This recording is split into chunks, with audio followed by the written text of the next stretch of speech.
अनेकदा बरेच जण विनाकारण आपल्याशी ओरडून बोलतात, वाईट वागणूक देतात, आपल्याला राग येईल असं वागतात आणि या सगळ्यात सर्वात जास्त त्रास होतो तो आपल्यालाच.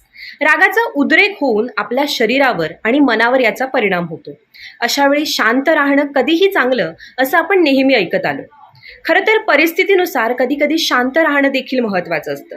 बुद्धांच्या मते शांत राहणं म्हणजे कमीपणा नव्हे. एकदा झालं असं की बुद्ध आणि त्यांचे शिष्य एका गावातून जात असताना एका माणसाने त्यांच्या ज्ञानाची, कपड्यांची आणि विचारांची खिल्ली उडवली. तो वाटेल तसा बुद्धांना बोलू लागला. त्यावर बुद्ध शांत होते आणि त्यांनी त्या माणसाकडे दुर्लक्ष केला आणि पुढे चालू लागले. त्यावेळी बुद्धांच्या एका शिष्याला याचं फार वाईट वाटलं. तो पुढे आला आणि बुद्धांना म्हणाला की तो माणूस वाटेल ते बोलून गेला, तरीही तुम्ही त्याला काहीही बोलले नाही. असं का केलं तुम्ही?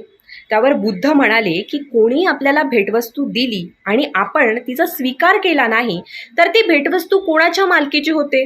शिष्य म्हणाला, जी व्यक्ती देत आहे तिच्या. यावर बुद्ध म्हणाले, तो माणूस रागात वाटेल तसं बोलला, पण मी त्याचा राग स्वीकारला नाही, त्यामुळे तो जे काही म्हणाला ते त्यालाच लागू होतं. आपल्या अवतीभवती खूप माणसं अशी असतात जे समजण्याच्या पलीकडे असतात.